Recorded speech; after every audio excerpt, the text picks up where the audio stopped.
Ibu, bisa Ibu. Mari, Ibu. Baik, kita mulai saja ya. Nanti biar yang belum masuk biar bisa masuk belakangan. Kita mulai dulu saja karena sudah cukup banyak yang masuk ke Zoom. Sebelumnya saya buka dulu. Assalamualaikum warahmatullahi wabarakatuh. Waalaikumsalam warahmatullahi wabarakatuh. Baik, selamat sore semuanya. Semoga masih pada semangat ya. Ini kuliah jam 4 sore. Nanti kita tidak terlalu lama, paling hanya satu jam, paling lama paling 1,5 jam gitu ya. Materinya nanti tentang vitamin, dan nanti akan saya sampaikan garis besarnya atau topik-topik apa saja yang akan saya sampaikan pada perkuliahan sore hari ini. Nah, sebelum kita mulai, marilah kita berdoa dulu. Semoga diberikan kelancaran dalam pelaksanaannya. Berdoa masing-masing, saya persilahkan.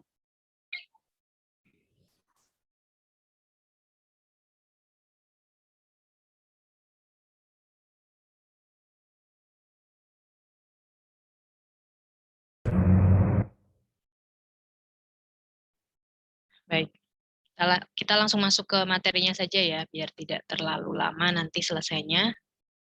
Oke, jadi topik-topik yang akan saya sampaikan pada kuliah sore hari ini nanti meliputi pengertian vitamin, lalu klasifikasi vitamin, di sini ada vitamin larut lemak dan juga larut air, kemudian karakteristik dari setiap vitamin tersebut dan juga fungsinya. Gitu. Jadi hanya sampai ke fungsi vitaminnya saja pada pertemuan hari ini.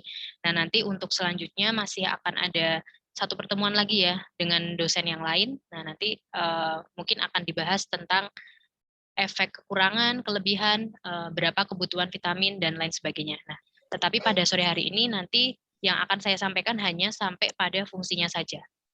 Nah, ini batasan untuk per topik yang akan kita bahas pada hari ini. Oke. Jadi yang pertama, kita sebelum membahas vitamin lebih jauh ya, jadi kita harus tahu dulu pengertiannya. Jadi apa sih yang disebut dengan vitamin? Nah, vitamin ini merupakan zat-zat organik kompleks yang dibutuhkan oleh tubuh kita dalam jumlah yang sedikit. Sehingga vitamin ini termasuk ke dalam mikronutrien ya. Jadi mikro itu artinya kecil. Nah, ini karena memang kebutuhan tubuh kita itu hanya sedikit akan vitamin.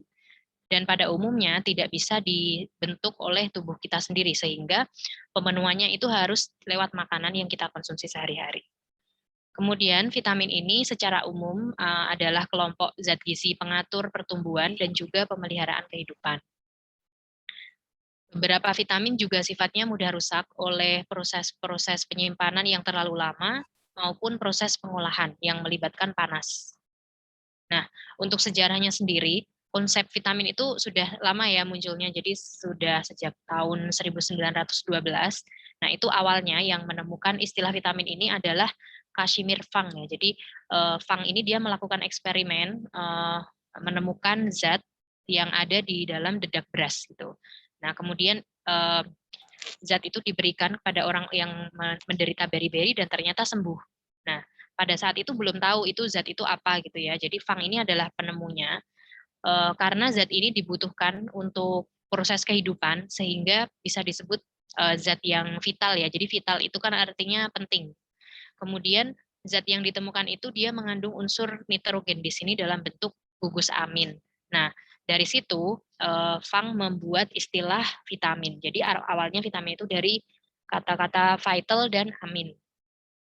Nah, untuk di perkembangan penelitian selanjutnya, nah ini kan penelitiannya ini kan terus berkembang ya, sehingga lama-kelamaan itu ada juga yang menemukan kalau ternyata tidak semua vitamin itu mengandung gugus amin atau mengandung gugus nitrogen.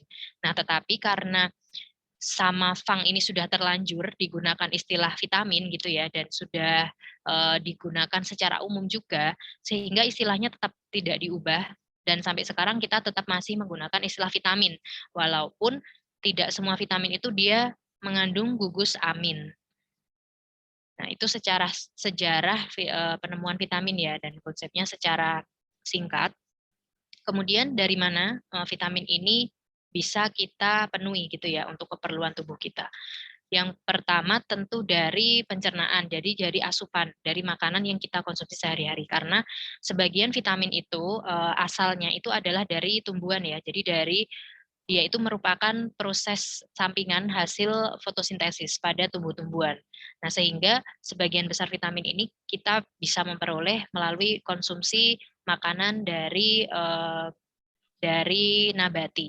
Nah, begitu pula dengan hewan. Nah, hewan itu kan mereka juga membutuhkan vitamin dan zat-zat yang lain ya untuk perkembangan dan pertumbuhannya si hewan itu. Nah, jadi hewan ini dia juga karena hewan itu sama ya, jadi dia kan tidak melakukan proses fotosintesis. Yang melakukan fotosintesis itu adalah tumbuhan. Nah, hewan ini dia memakan tumbuhan sehingga mereka juga bisa mendapatkan vitamin dan disimpan di dalam tubuh hewan itu. Sehingga ketika kita mengkonsumsi hewani, nah itu kita juga akan mendapatkan tambahan asupan vitamin. Yang kedua, vitamin ini bisa diperoleh dari hasil sintesis dalam bentuk ini ya, dari prekursor atau dari penyusun-penyusunnya. Jadi bisa disintesis. Jadi misalnya di sini vitamin A itu dia bisa dibentuk oleh tubuh kita ketika ada karoten di situ. Jadi karoten ini adalah prekursor atau provitamin. Jadi provitamin atau prekursor itu adalah zat atau bahan yang digunakan untuk membuat vitamin. Jadi misalnya ada vitamin D juga di sini, prekursornya adalah 7-dehidrokolesterol. Nah, itu ketika tubuh kita ketika kita mengkonsumsi makanan dari nabati maupun dari hewani yang mengandung prekursor ini, nah nanti di dalam tubuh kita bisa diubah menjadi bentuk vitaminnya. Nah, itu yang disebut dengan proses ini ya, sintesis ya. Lalu untuk nomenklatur atau sistem penamaan vitamin sendiri itu sebelumnya karena belum diketahui susunan kimiawinya ya, apakah apa zat-zat yang menyusun itu apa saja itu kan beda-beda. Nah, jadi penamaannya ini disesuaikan dengan urutan abjad di sini. Sehingga pada hasil-hasil penelitian sebelumnya itu mereka mengelompokkan vitamin ke dalam 2 kelompok besar. Yang pertama adalah yang larut lemak, itu ada vitamin A, D, E, dan K. Kemudian yang kelompok kedua adalah vitamin larut air, yaitu vitamin B dan juga vitamin C. Nah, sifat-sifatnya itu berbeda ya antara vitamin yang larut lemak dengan yang larut air. Jadi kita lihat dulu sifatnya masing-masing karena nanti sifat-sifat ini tentu akan mempengaruhi ketersediaannya maupun fungsinya di dalam tubuh kita. Nah, yang pertama untuk vitamin A, D, E, K tadi yang larut lemak itu tentu larutnya dalam lemak ya, jadi dia tidak larut air. Lalu kalau misalnya kita kelebihan mengkonsumsi vitamin larut lemak ini, tubuh kita bisa menyimpan kelebihannya di dalam hati dan juga di jaringan adiposa. Jadi untuk vitamin-vitamin tadi, A, D, E, K tadi, kalau kita kelebihan dalam hal konsumsinya, nah itu kelebihan di dalam tubuh itu akan disimpan. Lalu vitamin larut lemak ini bisa dikeluarkan dari dalam tubuh hanya dalam jumlah kecil saja gitu, melalui empedu ya. Jadi karena larut lemak sehingga dalam proses penyerapannya itu dibantu oleh garam empedu. Nah, di situ kalau misalnya ada kelebihan itu ada yang dibuang, tetapi memang jumlahnya sangat sedikit yang bisa ikut diekskresikan bersama garam empedu ini. Nah, karena sifat vitamin ini yang bisa disimpan sehingga gejala defisiensi atau kekurangan itu berkembang secara lambat. Jadi, misalnya kita tidak mengkonsumsi makanan yang mengandung vitamin larut lemak ini dalam waktu tertentu itu belum tentu langsung defisiensi gitu. Karena tubuh kita bisa menyimpan sehingga ketika dari segi asupan itu kita kurang, nah tubuh kita itu bisa menggunakan bentuk simpanannya itu. Sehingga gejala kekurangan ini tidak tidak akan terjadi dalam waktu yang cepat ya. Nah, oleh karena itu, vitamin larut lemak ini tidak harus selalu ada dalam makanan sehari-hari, itu nggak apa-apa. Memiliki prekursor ataupun provitamin ya. Jadi tadi kalau misalnya vitamin A itu prekursornya ada beta karoten dan lain-lain sebagainya. Jadi mereka memiliki prekursor sehingga bisa dibentuk atau bisa disintesis oleh tubuh kita ketika ada bahannya. Nah, vitamin-vitamin ini mengandung unsur CH dan O, lalu absorpsinya atau penyerapannya itu melalui sistem limfe, jadi bukan melalui pembuluh darah kapiler seperti zat gizi yang lain, karena larutnya di lemak ya, jadi bukan larut air sehingga sistem absorpsinya itu melalui sistem limfe. Nah, vitamin ini hanya dibutuhkan oleh organisme kompleks. Artinya yang butuh vitamin ini tuh mungkin hanya manusia dan juga hewan gitu ya, yang struktur organismenya itu kompleks. Jadi sel DNA jaringan yang organisme tingkat tinggi gitu ya. Nah, itu yang membutuhkan vitamin larut lemak. Beberapa jenis itu bersifat toksik atau racun pada jumlah yang relatif rendah. Jadi misalnya ada kelebihan konsumsi vitamin-vitamin larut lemak ini sebanyak 6-10 kali dari jumlah yang dianjurkan. Nah, itu dia sudah bisa menimbulkan gejala toksik untuk tubuh kita. Jadi kalau kelebihan juga tidak baik ya. Nah, yang kedua, vitamin larut air itu sifatnya tentu dia larut air seperti namanya ya, dan dia tidak larut lemak. Nah, ini bedanya, vitamin larut air ini dia tidak bisa disimpan di dalam tubuh kita gitu. Ataupun kalau bisa itu sangat sedikit, sangat sedikit. Jadi di dalam tubuh kita itu tidak ada tempat yang untuk menyimpan vitamin larut air. Sehingga kalau misalnya kita konsumsinya berlebihan, nah itu akan langsung dikeluarkan bersamaan dengan urin. Karena dia larut air kan, jadi dia bisa bercampur dengan urin gitu ya. Jadi pengeluarannya akan melalui urin ini. Nah, oleh karena itu, karena tidak bisa disimpan, sehingga kalau kekurangan, itu gejala defisiensinya itu akan terjadi dengan cepat, relatif lebih cepat. Jadi misalnya kita kekurangan vitamin C, itu bisa cepat gitu ya, langsung kelihatan efeknya, misalnya ada sariawan, mungkin kekebalan tubuhnya menurun, terinfeksi, seperti itu. Jadi memang karena sifatnya yang tidak bisa disimpan oleh tubuh ya, jadi kita harus memenuhi dari makanan setiap hari. Nah, itu harus selalu ada dari makanan yang kita konsumsi. Karena kalau tidak ya kita akan mengalami defisiensi ini. Karena tubuh tidak ada cadangannya. Dan umumnya vitamin larut air ini mereka tidak memiliki prekursor sehingga tubuh kita tidak bisa membuat sendiri gitu. Nah, selain unsur CHO, vitamin larut air ini juga ada yang mengandung nitrogen, sulfur dan juga kobalt. Diserapnya melalui vena porta ya, jadi melalui pembuluh darah karena dia larut air. Dan juga biasanya larut air ini, vitamin ini dibutuhkan oleh baik organisme sederhana maupun organisme kompleks. Nah, sifat toksiknya kalau kelebihan itu hanya terjadi pada megadosis, artinya ketika kelebihannya itu sudah lebih dari 10 kali dari angka yang dianjurkan. Secara umum, vitamin tadi berperan untuk beberapa ini ya, tahap reaksi metabolisme energi, proses pertumbuhan, dan juga proses-proses yang mengatur pemeliharaan tubuh. Baik dia sebagai koenzim ataupun sebagai bagian dari enzim ataupun kofaktor. Nah, itu fungsi vitamin itu sangat vital ya. Jadi dia memang dibutuhkan dalam jumlah sedikit, tetapi fungsinya itu tidak bisa digantikan oleh yang lain. Sehingga kalau misalnya kekurangan ya pengaruhnya nanti bisa ke gagal tumbuh dan juga perkembangan.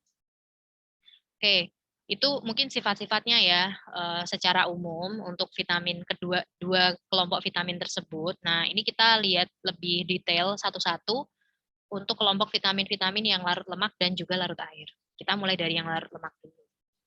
Pertama ada vitamin A. Jadi vitamin A ini sebenarnya adalah nama generik atau nama umum yang mencakup semua golongan retinoid. Jadi retinoid ini ataupun provitamin A ya, karotenoid, beta karoten. Nah, itu semuanya termasuk ke dalam vitamin A. Nah, ini dalam bentuk prekursornya ya atau provitamin, artinya bahan untuk membentuk vitamin A-nya. Sifatnya vitamin A ini dia tahan terhadap panas dan juga cahaya serta alkali atau basa, namun dia tidak tahan pada asam dan juga oksidasi. Nah, bentuk aktif vitamin A ini hanya ada di sumber-sumber pangan hewani. Jadi kalau yang ada di nabati itu dia bentuknya belum vitamin A, tetapi bentuknya karotenoid. Jadi berupa prekursor. Nah, ketika kita mengkonsumsi karotenoid dari tumbuhan, nah itu di dalam tubuh baru akan diubah menjadi vitamin A yang aktif. Gitu. Kalau yang dari hewan ini sudah dalam bentuk vitamin A aktif. Beta karoten ini adalah bentuk yang paling aktif ya pada tumbuhan. Nah, itu yang paling aktif artinya dia paling banyak digunakan secara biologis untuk tubuh kita. Jadi ini terdiri dari 2 molekul retinol. Biasanya sumbernya pada sayur buah gitu ya, kalau dari nabati yang warnanya cerah-cerah, jadi ada misalnya warna orange, lalu warna merah, hijau. Nah, itu biasanya kaya akan beta karoten.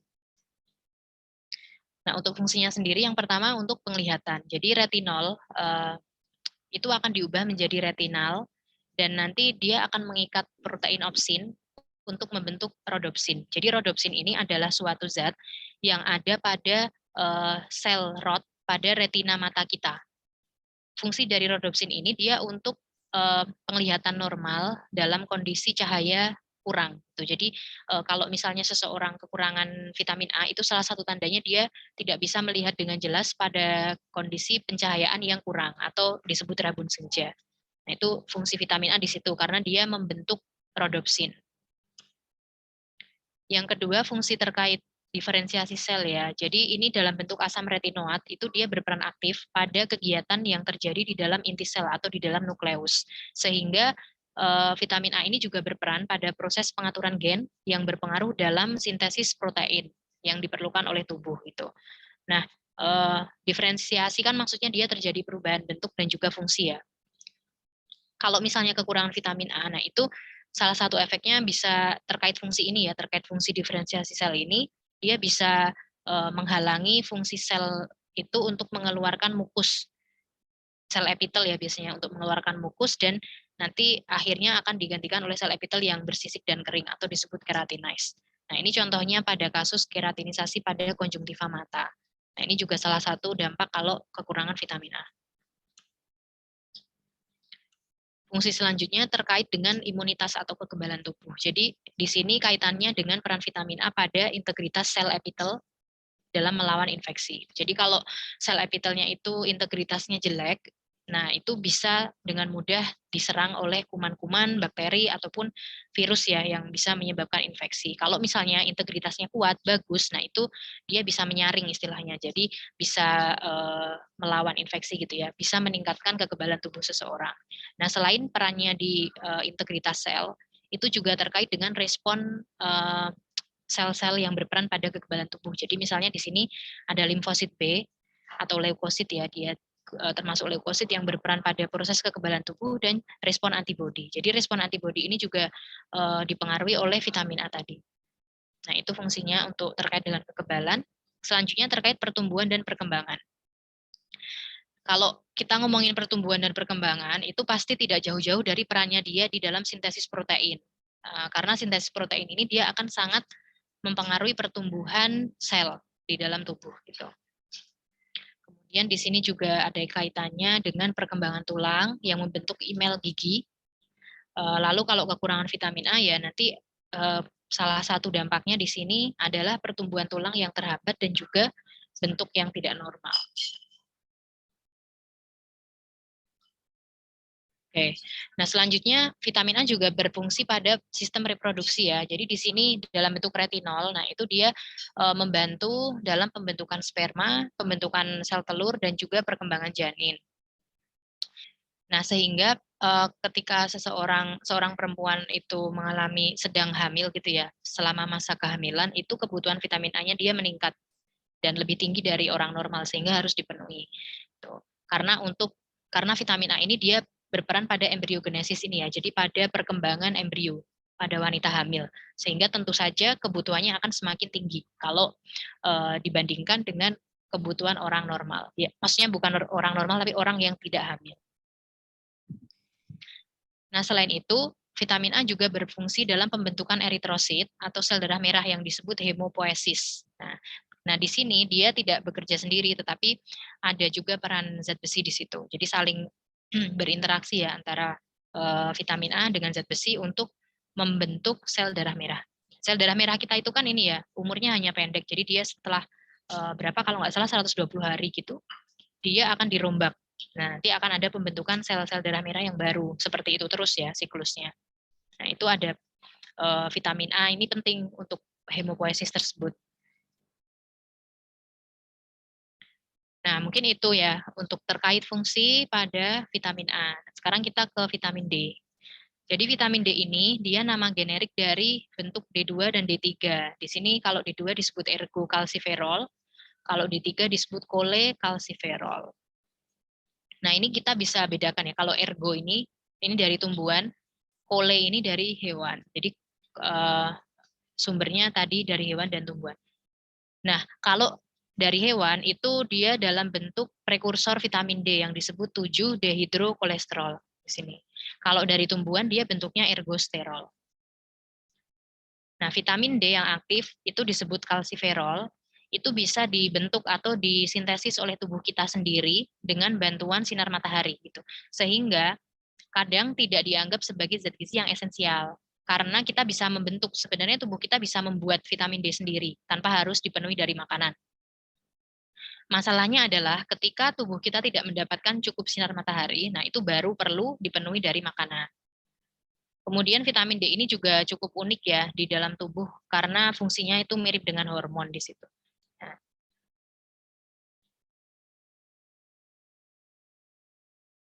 fungsi dari vitamin D ini diantaranya untuk mempertahankan konsentrasi kalsium dan fosfor pada serum untuk tetap pada kisaran normalnya dengan cara meningkatkan proses ini ya penyerapan mineral tersebut, kalsium sama fosfor ini di usus halus.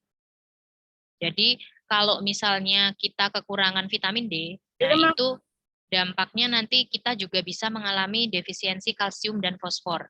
Karena tanpa adanya vitamin D, proses penyerapannya ini tidak akan berjalan secara efisien di dalam usus halus. Sehingga saling berkaitan antara vitamin D, kalsium, dan juga fosfor.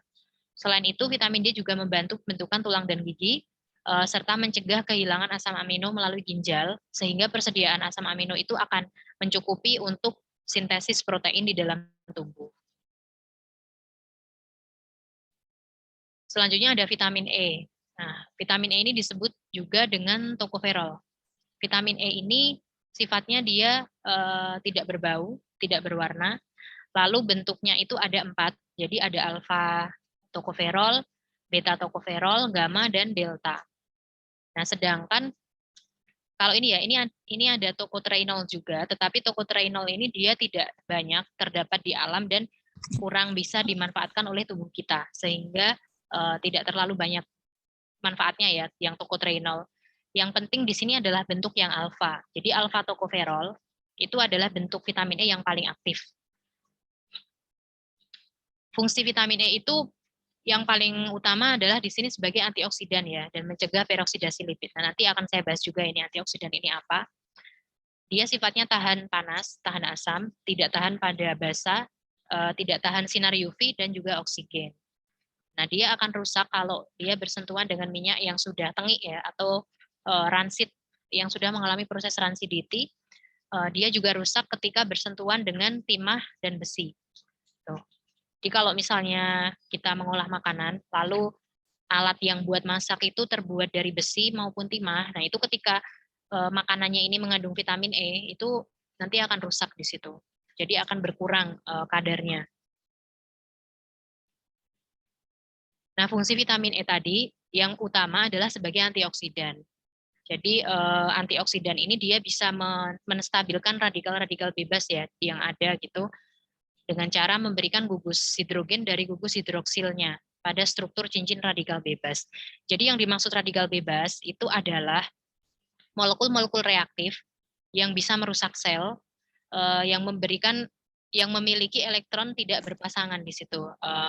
Jadi dia menjadi reaktif karena susunan kimiawinya itu dia memiliki satu elektron yang tidak memiliki pasangan sehingga dia sifatnya reaktif. Nah, ketika ada vitamin E ini dia akan menyumbangkan gugus hidrogennya, lalu dia akan berpasangan pada elektron yang masih tidak berpasangan ini. Sehingga dia akan menjadi stabil. Molekul radikal bebas ini dia akan menjadi stabil ketika sudah menerima gugus hidrogen ini. Itu. Jadi vitamin E ini sebagai antioksidan dia menyumbangkan. Dia bisa menyumbangkan satu gugus hidrogennya untuk dipasangkan ke elektron yang tidak berpasangan di sini. Sehingga dia menjadi tidak aktif lagi free radikalnya ini. Nah, radikal bebas itu di dalam tubuh kita itu diproduksi setiap hari ya. Jadi proses metabolisme aerobik atau metabolisme yang membutuhkan oksigen di dalam tubuh kita itu pasti semuanya akan menghasilkan molekul radikal bebas di dalam tubuh. Nah, radikal bebas ini bisa merusak sel dan juga jaringan di dalam tubuh kita kalau jumlahnya terlalu berlebihan. Nah, selain pada metabolisme, itu juga paparan radikal bebas ini bisa berasal dari adanya polusi, jadi udara yang kita hirup gitu ya, kalau ada polusi itu akan menjadi sumber radikal bebas juga, kemudian asap rokok. Nah, vitamin E itu di dalam sel, di dalam tubuh kita, itu dia ada di lapisan fosfolipid membran sel. Kalau membran itu kan dia yang melindungi ya, artinya dia bagian yang paling luar dari sel, yang melindungi sel itu gitu. Jadi ketika vitamin E-nya ada di situ, nah dia bisa melindungi sel itu dari paparan si radikal bebas ini. Selain fungsi terkait dengan antioksidan, itu vitamin E juga ada fungsi lain, seperti fungsi struktural dalam memelihara membran sel, lalu fungsi untuk sintesis DNA, merangsang reaksi kekebalan tubuh, mencegah penyakit jantung koroner, mencegah keguguran, serta fungsi pada sistem reproduksi ya, untuk steril, terkait dengan mencegah sterilisasi, dan juga mencegah gangguan menstruasi pada perempuan. Nah, itu fungsi vitamin E yang lain. Nah, yang terakhir untuk vitamin larut lemak ini ada vitamin K. Jadi kalau vitamin K ini dia ada 3 bentuknya, ada K1, K2, K3. K1 ini disebut phylloquinone. Nah, ini sumbernya pada makanan nabati atau tumbuhan yang berwarna hijau. Lalu kalau K2 disebut menaquinone, ini sumbernya pada sumber-sumber hewani. Lalu yang K3 menadion itu dihasilkan oleh bakteri pencernaan yang ada di usus. Nah, sehingga menadion ini biasa disebut sebagai bentuk sintetik gitu ya, karena disintesis atau dibentuk. Jadi tidak dari makanan nabati maupun dari hewani. Sifat dari vitamin K ini dia cukup tahan pada panas, tidak tahan terhadap alkali dan juga cahaya.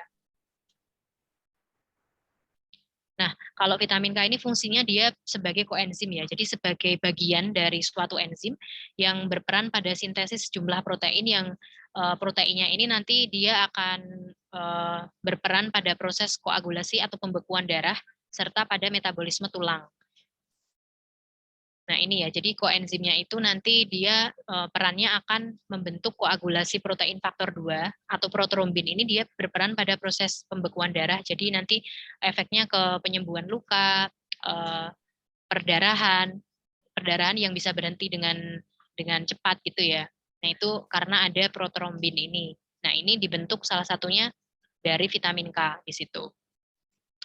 Nah, kemudian yang lain vitamin K itu sebagai koenzim pada karboksilase yang fungsinya adalah mengubah residu protein yang berupa asam glutamat di sini menjadi gamma karboksiglutamat atau GLA. Jadi vitamin K ini sebagai koenzim karboksilase ini mengubah GLU menjadi GLA. Nah, GLA protein dia perannya adalah untuk mengikat kalsium sehingga proses ini penting ya untuk pembentukan tulang dan proses pembekuan darah. Karena ada peran kalsium di situ. Jadi kalau misalnya kekurangan vitamin K, itu nanti GLU ini tidak bisa diubah menjadi GLA. Kalau gelanya kurang, nah dia tidak bisa menjalankan fungsinya untuk mengikat kalsium pada proses pembentukan tulang maupun pembekuan darah. Sehingga kalau kekurangan vitamin A nanti juga akan berpengaruh pada proses-proses pembentukan tulang dan proses pembekuan darah yang normal. Tapi memang perannya tidak langsung ya, jadi melewati beberapa step dulu gitu. Jadi tidak langsung yang vitamin K langsung berperan langsung di situ, itu tidak, tapi melalui tadi seperti rantai ya, karena dia perannya sebagai koenzim yang memperantarai. Nah, mungkin itu untuk beberapa jenis vitamin larut lemak dan juga fungsinya. Kita lanjutkan ke vitamin yang larut air di sini. Ada vitamin B dan vitamin C.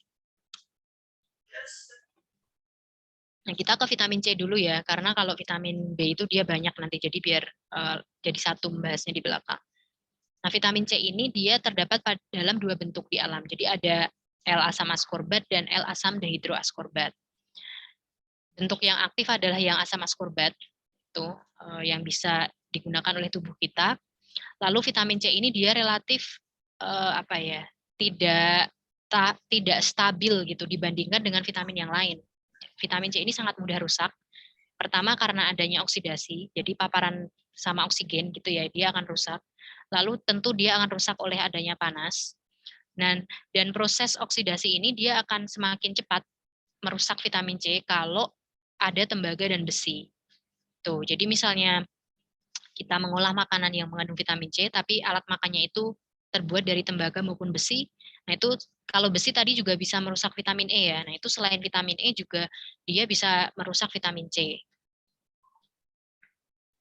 Vitamin C ini juga tidak stabil atau artinya dia mudah rusak juga ya dalam larutan alkali atau basa, namun dia cukup stabil pada larutan asam. Nah, vitamin C ini sama dengan tadi vitamin K ya, dia sebagai koenzim juga ataupun kofaktor. Nah, di sini asam askorbat itu punya kemampuan untuk reduksi yang kuat, sehingga dia juga bisa bertindak sebagai antioksidan. Sama seperti vitamin E tadi. Jadi selain vitamin E yang bisa berfungsi sebagai antioksidan di sini adalah vitamin C. Nah, karena sifat reduksinya ini dia banyak digunakan pada industri pangan untuk mencegah proses-proses ransiditi atau ketengikan pada minyak, sehingga vitamin C ini biasanya dia ditambahkan pada produk minyak ya, entah itu minyak dari minyak kelapa ataupun minyak dari biji-bijian gitu. Karena minyak itu sangat mudah teroksidasi sehingga dengan adanya vitamin C ini bisa memperlama umur masa simpannya gitu. Jadi biasanya vitamin C ini ditambahkan pada produk-produk minyak. Lalu dia juga bisa mencegah browning pada buah-buahan. Browning itu proses perubahan warna menjadi coklat karena adanya reaksi dengan oksigen. Jadi misalnya buah apel itu salah satu yang cepat ya menjadi browning atau berubah warna menjadi coklat. Jadi ketika kita mengupas apel misalnya, lalu diletakkan di suhu kamar biasa, nah itu kita tunggu beberapa menit dia sudah akan berubah warna menjadi coklat. Nah itu proses browning itu seperti itu. Nah ketika dia ditambahkan vitamin C, jadi misalnya kita persin jeruk gitu ya, persin jeruk pada apel misalnya, nah nanti itu akan mencegah proses browning ini. Jadi nanti warnanya tetap akan bertahan seperti semula gitu ya, tidak akan berubah menjadi coklat. Selanjutnya juga digunakan untuk mengawetkan daging juga. Nah, selain itu fungsi vitamin C untuk tubuh kita itu banyak ya dia fungsinya. Terutama dia berkaitan dengan kekebalan tubuh juga karena sifat antioksidannya tadi. Jadi yang pertama untuk sintesis kolagen atau pembentukan kolagen. Nah, ini mungkin seperti yang sudah pernah kalian tahu ya, kolagen itu dia adalah senyawa protein yang berperan pada integritas struktur sel di jaringan ikat, seperti misalnya di tulang rawan, lalu di matriks tulang, di dentin pada gigi, lalu di membran kapiler darah, di kulit, dan juga di tendon. Nah, oleh karena itu vitamin C ini dia berperan pada penyembuhan luka, pada patah tulang, pada perdarahan di bawah kulit, dan juga pada gusi. Tuh, nah itu perannya di situ terkait dengan peran si vitamin C pada pembentukan kolagen.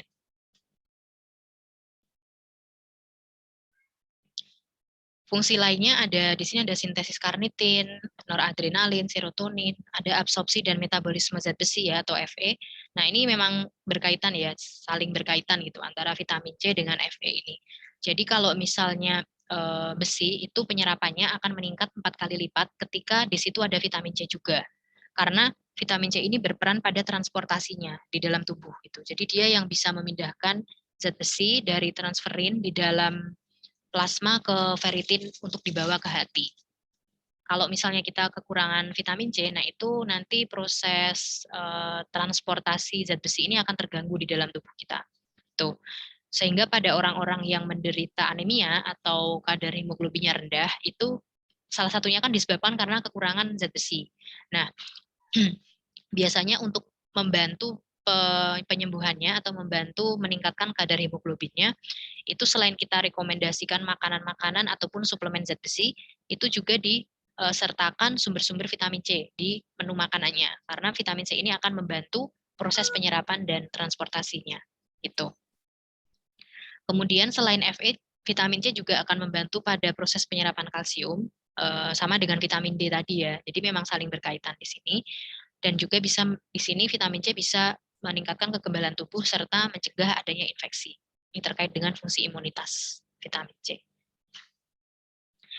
Oke, itu untuk vitamin C. Selanjutnya kita akan bahas ke vitamin B kompleks. Nah, B kompleks ini kenapa kompleks ya? Karena bentuknya ada banyak. Di sini ada vitamin B1, B2, B3, B5, B6, B9, dan B12. Nah, ini fungsinya saling berkaitan nanti ya. Jadi tidak spesifik gitu. Jadi maksudnya adalah tidak yang berdiri sendiri-sendiri vitamin B kompleks ini, tetapi dalam menjalankan dan mengatur serta memelihara tubuh itu kinerjanya ini hampir mirip-mirip, terutama yang vitamin B1 sampai B6. Karena semuanya ini terlibat pada proses metabolisme energi di dalam tubuh kita. Gitu. Kita lihat satu-satu ya nanti ya. Mulai dari B1 dulu, jadi tiamin. Nah, tiamin ini dia sebagai koenzim TPP dan TTP, jadi tiamin trifosfat dan tiamin piroposfat. Koenzim itu bagian dari enzim ya, jadi enzim itu kan ada beberapa bagiannya. Nah, salah satu yang menyusun itu adalah tiamin ini. Nah, itu disebut dengan koenzim. Artinya adalah bagian dari enzim itu. Nah, enzim TPP sama TTP ini perannya adalah pada metabolisme energi, pada konduksi membran dan syaraf, serta pada sintesa pentosa. Tiamin juga mengandung unsur lain selain CHO, dia mengandung sulfur dan juga nitrogen, dan hanya tahan panas apabila dalam keadaan asam. Nah, karena dia adalah koenzim, sehingga perannya atau fungsinya itu juga tidak akan jauh-jauh dari proses metabolisme energi. Gitu. Di sini metabolisme energinya itu ini ya, kalian kalau masih ingat pas kuliah karbohidrat itu kan ada siklus metabolisme energi yang pernah saya sampaikan ya secara singkat. Bagaimana glukosa itu bisa diubah menjadi energi dalam bentuk ATP di dalam tubuh kita. Nah, salah satunya melalui suatu siklus reaksi. Di situ ada reaksi dekarboksilasi oksidatif yang mengubah asam pirufat menjadi asetil-CoA. Nah, pada proses perubahan ini, nah ini juga membutuhkan tiamin. Peran B1 sebagai koenzim dia ada di situ. Kemudian untuk fungsi normal sistem syaraf juga, karena kaitannya ini dengan konduksi membran ini ya, jadi terkait dengan proses penghantaran impuls pada syaraf. Nah, itu juga memerlukan B1. Lalu peran utamanya adalah metabolisme karbohidrat. Nah, ini tentunya berhubungan karena sumber energi itu dia sebagian besar dari makanan-makanan sumber karbohidrat, sehingga metabolisme karbohidrat di dalam tubuh untuk menghasilkan energi itu membutuhkan koenzim tadi yang butuh ada tiamin di situ. Yang kedua ada riboflavin. Riboflavin ini larut air, tahan panas, tahan oksidasi, dan juga tahan asam. Tetapi dia tidak tahan pada alkali dan sinar UV.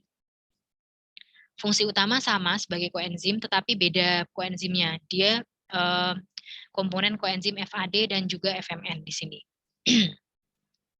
Nah, FAD dan FMN ini fungsinya adalah pada reaksi reduksi oksidasi atau redox pada berbagai jalur metabolisme energi juga.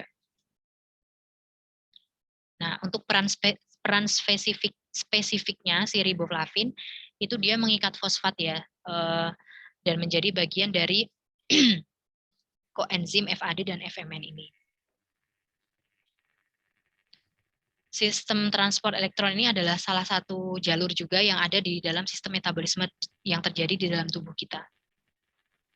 Selain itu, koenzim FAD dan FMN juga diperlukan pada proses sintesis DNA, sehingga riboflavin ini memiliki peran secara tidak langsung pada proses pertumbuhan.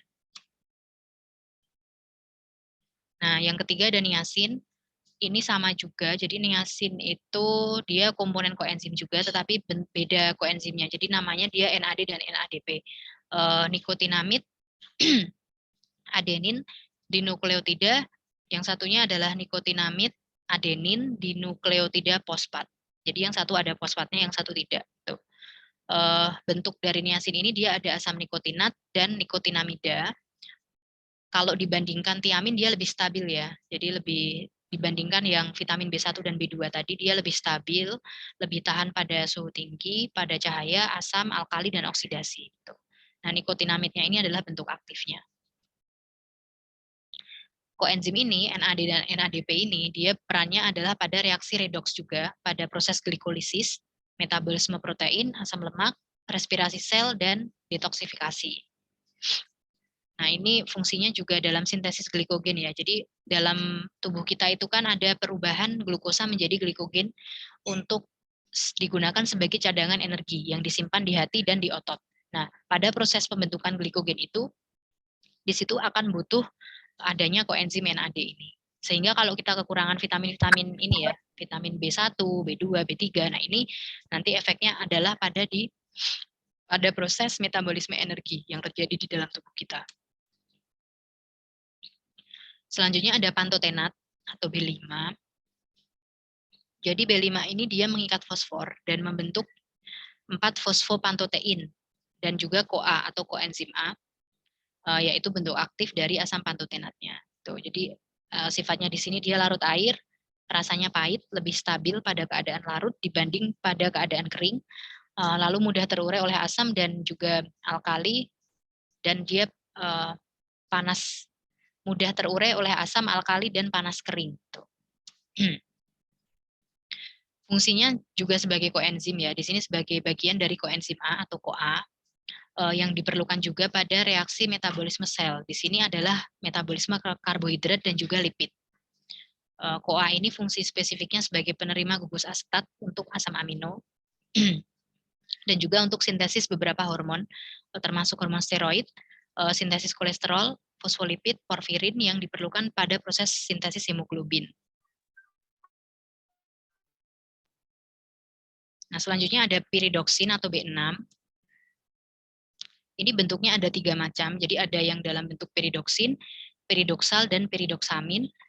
Bentuknya ini kristal putih, tidak berbau, larut air dan alkohol, tahan panas kalau dia dalam kondisi asam, tidak stabil pada larutan alkali, dan tidak tahan terhadap cahaya. Nah, fungsinya sebagai koenzim juga pada PLP dan PMP. PLP itu piridoksal fosfat, kalau PMP itu piridoksamin fosfat. Jadi sama juga ya fungsinya sebagai koenzim di sini. Nah, PLP sama PMP ini fungsinya adalah dalam reaksi transaminase, dekarboksilasi, dan reaksi lain yang berkaitan dengan metabolisme protein. Contohnya di sini ya, PLP dia membantu perubahan triptofan, asam amino triptofan menjadi niacin, dan membantu proses pelepasan glikogen yang disimpan di hati dan di otot. Nah, jadi ketika tubuh kita membutuhkan energi, tetapi kita tidak bisa memenuhi dari asupan makanan, nah itu kan nanti yang dipecah adalah cadangan energi yang dalam bentuk glikogen ini. Nah, proses pemecahan glikogen ini yang disimpan di hati dan di otot itu membutuhkan adanya koenzim PLP ini. Tuh. Jadi kalau kekurangan vitamin B5, nah nanti tentunya proses-proses glikogenolisis ini akan terhambat.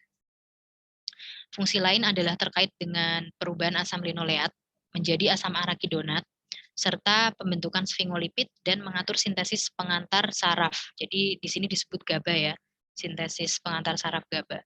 Gamma aminobutyric acid. Selanjutnya ada B7 disebut biotin. Nah, biotin ini dia tahan panas, larut air dan alkohol, serta mudah dioksidasi. Fungsinya di sini sebagai kofaktor berbagai enzim karboksilase yang digunakan pada sintesis serta metabolisme asam lemak. Gluconeogenesis ini pembentukan ini ya glukosa dari zat lain yang selain karbohidrat, lalu juga metabolisme asam amino berantai cabang.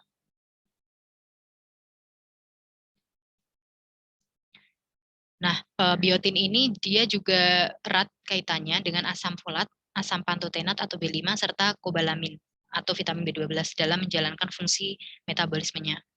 Di usus besar, biotin bisa disintesis atau dibentuk oleh bakteri, sehingga pengeluaran atau ekskresi biotin ini melalui feses itu bisa 3-6 kali lebih besar daripada yang dikonsumsi melalui makanan.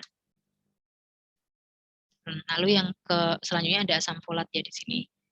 Nah, bentuk aktif dari asam folat ini yang bersirkulasi di dalam tubuh itu adalah metil tetrahidrofolat, atau ini ya, penulisannya bisa seperti ini, 5-metil H4 folat. Lalu folat ini tidak larut pada air dingin, dan sebanyak 50-95% folat pada makanan itu bisa hilang karena proses pemasakan dan juga proses pengolahan makanan. Karena memang dia tidak stabil ya bentuknya ya, jadi bisa hilang pada proses pemasakan. sayuran yang disimpan di suhu kamar dia juga akan mengurangi kandungan asam folat yang ada di situ. Jadi kalau sayuran itu kan sebaiknya memang disimpan di suhu refrigerator ya, atau suhu kulkas antara berapa 4 sampai 10 gitu ya, 4 sampai 10 derajat di situ. Nah, itu fungsinya juga salah satunya untuk menjaga kandungan zat gizinya. Folat ini juga merupakan koenzim pada THFA, tetrahydrofolat acid ya, memindahkan atom karbon tunggal dalam bentuk gugus formil, hidroksiformil, atau metil pada reaksi metabolisme asam amino dan sintesis asam nukleat di sini. Selain itu, folat juga penting untuk pembentukan sel darah merah, sel darah putih dalam sumsum tulang belakang.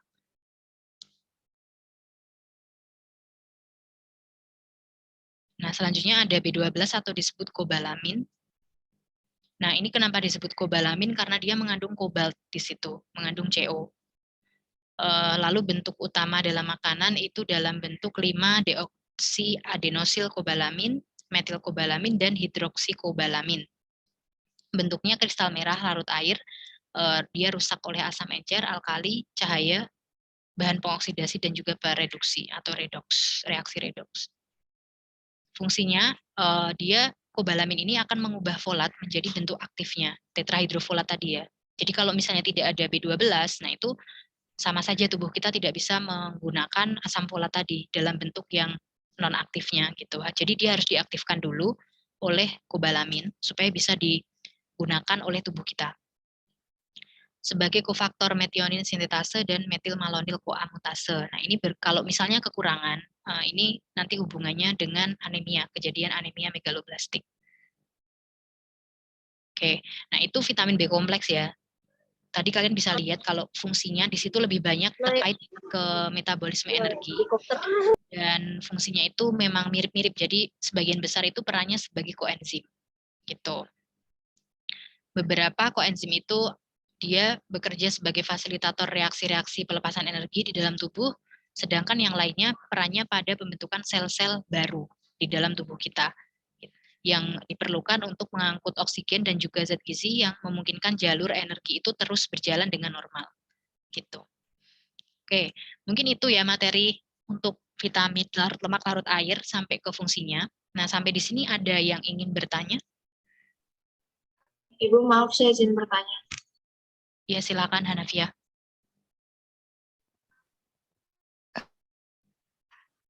Silakan. Ibu sebelumnya mohon maaf off kamera. Tadi kan dijelaskan dalam fungsi vitamin A, apabila terjadi defisiensi vitamin A itu akan menyebabkan rabun senja.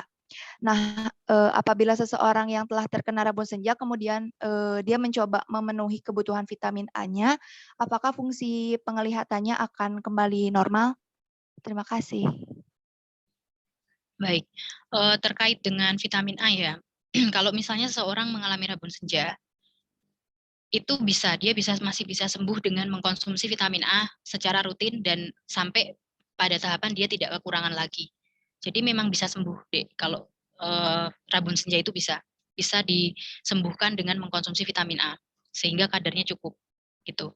Tetapi yang mungkin tidak bisa itu kalau yang ini ya, tadi kan ada rabun senja lalu ada keratinisasi konjungtiva. Nah, ini beda ya, kalau rabun senja itu dia hanya kekurangan rodopsinya ini, sehingga adaptasi mata pada kondisi cahaya kurang itu tidak berjalan dengan baik gitu, sehingga kita tidak akan bisa melihat dengan jelas pada kondisi gelap. Nah, itu hanya karena kekurangan rodopsin saja. Nah, ketika kita mengkonsumsi vitamin A lagi, nah nanti rodopsinya ini kan akan dibentuk lagi. Jadi nanti kalau rodopsinya sudah cukup, nah itu fungsi penglihatan ini akan normal lagi gitu. Beda dengan yang ini ya, yang keratinisasi yang terkait dengan diferensiasi sel ini tergantung keparahan kondisi keratinisasinya. Jadi di sini ada grade-grade-nya atau ada tingkat-tingkatannya ya. Mungkin ini tidak saya sertakan di slide-nya karena belum atau tidak masuk ke skop materinya ya. Nanti untuk defisiensi itu masuk ke kuliah selanjutnya kalau nggak salah di topik selanjutnya yang akan diampu oleh dosen lain. Nah, tapi mungkin saya berikan gambaran aja ya. Jadi untuk yang keratinisasi ini ada grade-grade-nya, dari grade berapa ya? Kalau nggak salah itu ada 1 sampai 5 kalau nggak salah. Lalu ada 2 3A, 3B seperti itu.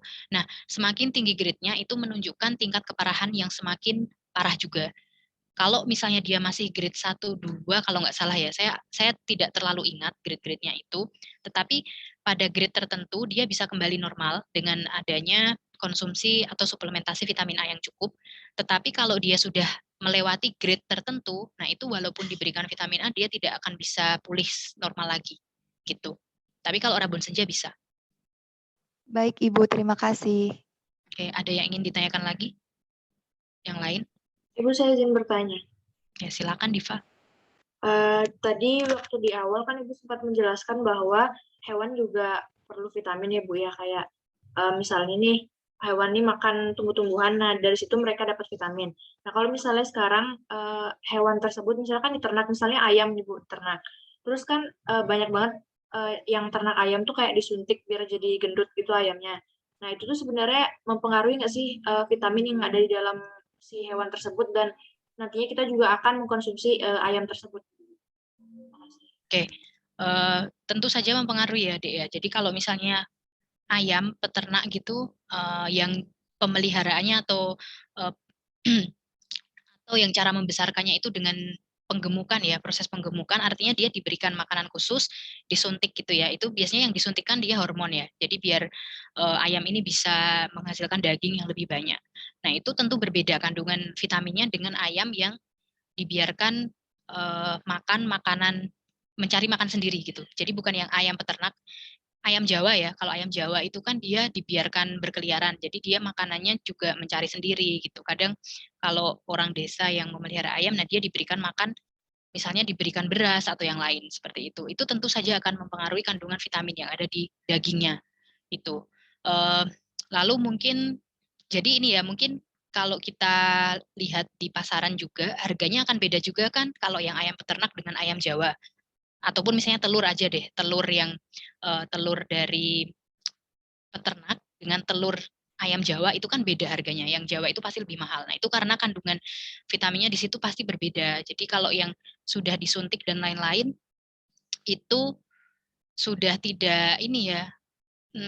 Mungkin saya kurang tahu perbedaannya itu seberapa jauh, tetapi pasti akan berbeda karena sumber makanannya dari hewan ini juga berbeda. Gitu. Jadi sebenarnya hewan itu dia tidak bisa memproduksi vitamin kan, sama seperti manusia yang tadi saya jelaskan di awal ya. Beberapa vitamin itu memang harus ada dari tumbuh-tumbuhan, dan sebagian besar bentuk prekursornya atau bentuk bahannya yang akan dibuat vitamin itu dihasilkan dari proses fotosintesis, proses sampingannya. Sehingga hewan kan dia tidak bisa berfotosintesis, sehingga mereka juga tetap harus mendapatkan vitamin ini dari makanan nabati atau dari tumbuh-tumbuhan, seperti itu. Jadi memang lebih sehat kalau kita mengkonsumsi hewani yang ini sih, yang dari segi penggemukannya ataupun dari segi pemeliharaannya itu juga dijaga gitu kualitasnya. Itu ya, mungkin seperti itu ya, Diva. Oke, ada lagi yang ingin bertanya? Saya Ibu izin bertanya. Anissa, silahkan. Iya Bu, mohon maaf izin bertanya. Tadi kan yang vitamin K itu ada pembentukan tulang. Nah, namun ketika saya waktu medical check up itu terkait dengan penambahan tinggi badan, dokter saya itu bilang bahwa seumuran saya itu sudah tidak bisa tambah tinggi gitu Bu. Namun saya lihat orang-orang dewasa di luar sana itu yang 20 plus itu masih bisa menambah tinggi badan terkait dengan pengalamannya gitu. Itu menurut Ibu bagaimana? Baik, terima kasih Bu. Oke, baik. Jadi kalau vitamin K, ini ya tadi yang berkaitan dengan tulang ya, jadi ya. Nah, selain vitamin K itu kan ada kalsium juga ya, yang terkait dengan proses pembentukan tulang, itu ada vitamin D, vitamin K, dan kalsium, lalu ada fosfor gitu. Jadi tidak hanya satu zat saja, tidak hanya vitamin K saja, karena dalam proses penyerapannya di dalam tubuh ternyata mereka saling mempengaruhi dan saling membantu gitu ya. Nah, kalau proses pertambahan tinggi itu kan memang ada batasnya ya, Dek. Jadi pertumbuhan tulang itu memang cepat ketika usia pertama, ketika masih anak-anak ya. Anak-anak itu dia pertumbuhan tulangnya memang yang paling cepat di situ, sehingga kalau misalnya kita sudah berusia 20 ke atas misalnya ya, sudah melewati masa-masa pertumbuhan yang cepat itu, apakah masih bisa tambah tinggi? Mungkin bisa, tetapi tidak signifikan. Jadi mungkin dalam waktu 1 tahun mungkin kalian bisa tambah tinggi berapa senti ya. Saya kurang tahu ya, tetapi yang jelas tidak akan sama dengan pada saat kita masih anak-anak. Karena memang pada saat anak-anak itu prosesnya memang lebih cepat gitu, proses pertumbuhan itu. Beda dengan ketika kita sudah dewasa ya, itu memang sudah susah sih kalau untuk nambah tinggi. Kalau sudah dewasa usia 20 ke atas gitu. Nah, tetapi kita tetap masih bisa menambah kepadatan tulang. Jadi tulang itu kan dia bisa keropos ya kalau misalnya tidak kompak atau tidak padat gitu susunan di dalamnya. Nah, yang bisa kita lakukan walaupun kita sudah dewasa, nah itu kita masih tetap bisa membangun atau membuat tulang kita itu menjadi kompak. Artinya dia tidak mudah keropos, tidak, sehingga akan mengurangi resiko-resiko misalnya patah tulang, resiko osteoporosis gitu ya. Apalagi pada kondisi perempuan yang hamil. Nah, itu perempuan hamil itu mereka akan diberikan suplemen kalsium. Jadi selain diberikan suplemen zat besi, asam folat, vitamin A, mereka juga mendapatkan kalsium. Nah, kenapa? Karena pada proses pembentukan janin dan perkembangan janin ya di dalam tubuh seorang ibu yang sedang hamil itu dia akan menyedot cadangan kalsium pada tulang ibu yang cukup banyak sehingga yang bisa dilakukan oleh seorang remaja perempuan, nah itu tentunya mereka mengkonsumsi vitamin K, kalsium, vitamin D, fosfor yang cukup supaya ada tabungan. Maksudnya kita bisa nabung kepadatan tulang gitu loh. Nah, jadi nanti masih akan berpengaruh ketika mengalami proses kehamilan dan lain sebagainya. Itu pentingnya sih. Jadi mungkin kalau nambah tinggi mungkin sudah agak susah, tetapi kita masih bisa untuk tetap menjaga kepadatan tulang kita supaya tetap bagus seperti itu. Baik Ibu, terima kasih. Baik, ada lagi yang ingin bertanya? Saya izin bertanya Ibu. Siapa ya? Sebentar. Ini siapa barusan yang izin tanya? Saya Ibu. Gusti atau Aura ya? Wah, Gusti. Gusti, oke. Silakan Gusti. Saya izin bertanya Ibu. Kan biasanya kalau kayak vitamin-vitamin suplemen itu kan ada yang kan kalau kayak gini kan dibagi-bagi gini kayak vitamin A sendiri, B12 sendiri, C sendiri. Nah, terus kan ada juga yang vitamin itu yang multivitamin. Nah, itu kalau menurut Ibu kayak maksudnya lebih baik konsumsi yang sendiri-sendiri atau yang multivitamin itu? Nah, itu. Oke.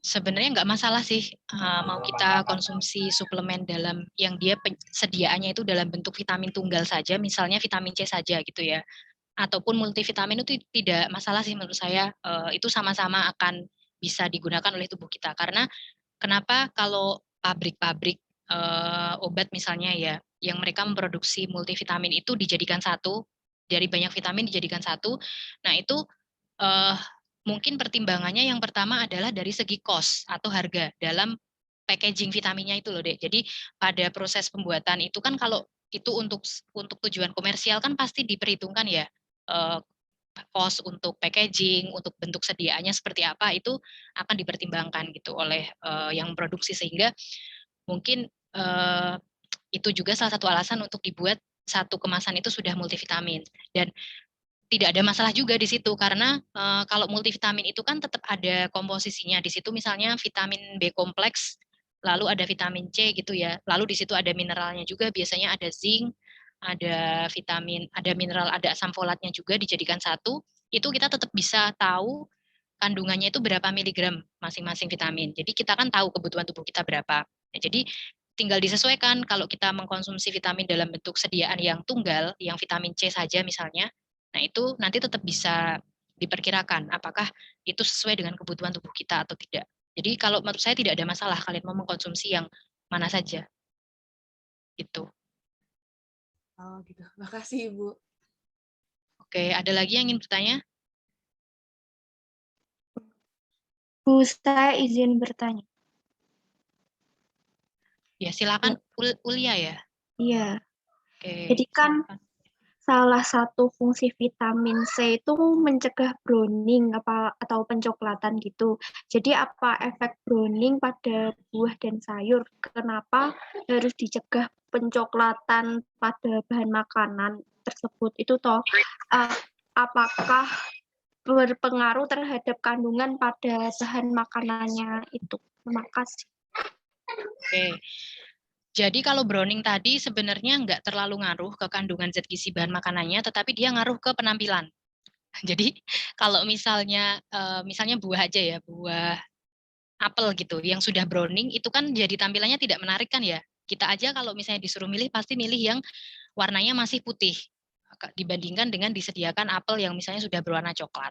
Nah jadi dia lebih ke penampilan sih, Dek. Jadi banyak dipakai di industri ini ya, makanan ya. Jadi F&B atau food and beverage industry, atau misalnya di institusi-institusi yang dia mengadakan yang melayani servis. Jadi misalnya restoran ataupun hotel seperti itu mereka banyak pakai seperti itu. Nah itulah kenapa biasanya itu kalau buah-buahan, buah potong terutama ya yang sudah dipotong, itu kan sudah mudah sekali untuk bereaksi dengan oksigen yang ada di ruangan gitu. Jadi tekniknya untuk mempercantik penampilan, nah itu biasanya mereka persin pakai air lemon.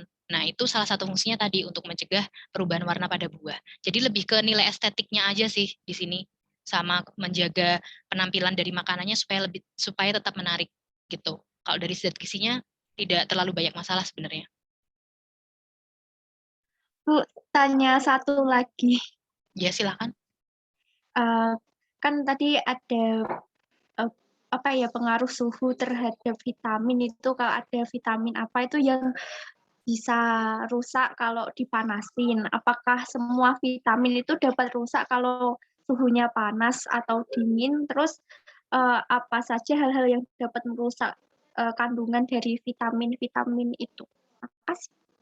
Oke, kalau itu tadi beda-beda ya tiap vitamin. Tadi kan sudah saya cantumkan ya di slide untuk setiap vitamin. Jadi misalnya ini, vitamin C dia tidak stabil, dia mudah rusak pada oksidasi dan panas, tetapi dia stabil pada asam misalnya. Terus misalnya vitamin yang stabil itu ada niacin ya, B3. Sebentar. Jadi tadi sudah saya cantumkan di slide-nya untuk setiap vitamin, dia rusaknya akan apa gitu. Rusaknya oleh apa, lalu dia tahan apa. Itu sudah ada semua di sini.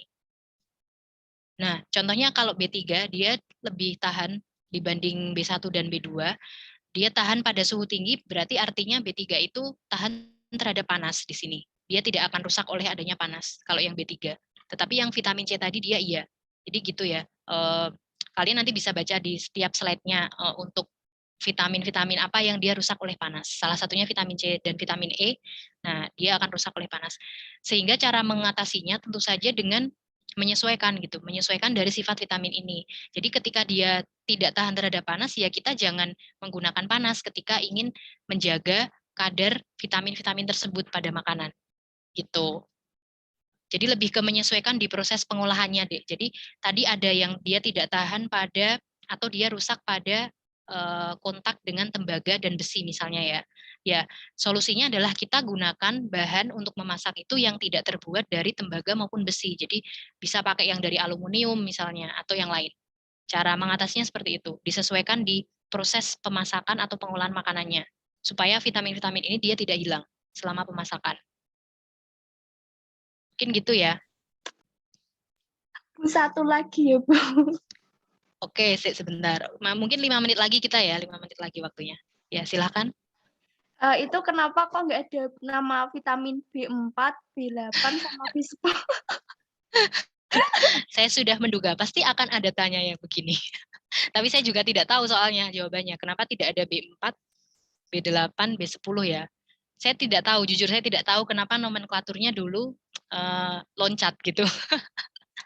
Jujur saya tidak tahu deh. Nanti bisa mungkin kalian bisa cari. Kalau ada yang menemukan nanti boleh diinformasi ke saya. Saya belum cari soalnya.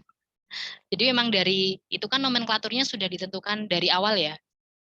Nah ini terkait nomenklatur. Dia sesuai abjad gitu. Jadi yang menemukan vitamin istilahnya dulu kan yang tadi Fang tadi. Jadi saya tidak tahu kenapa membuat urutan vitamin B-nya dia tidak ada B4 juga gitu. Terus ini sama ya dengan yang huruf ini, kenapa dia vitaminnya tidak ada yang vitamin F, G gitu. Sama kan sebenarnya? Nah, itu saya tidak tahu alasannya kenapa sebenarnya. Oke, maaf ya tidak memberikan jawaban. Nanti bisa dicari sendiri. Baik Bu, terima kasih.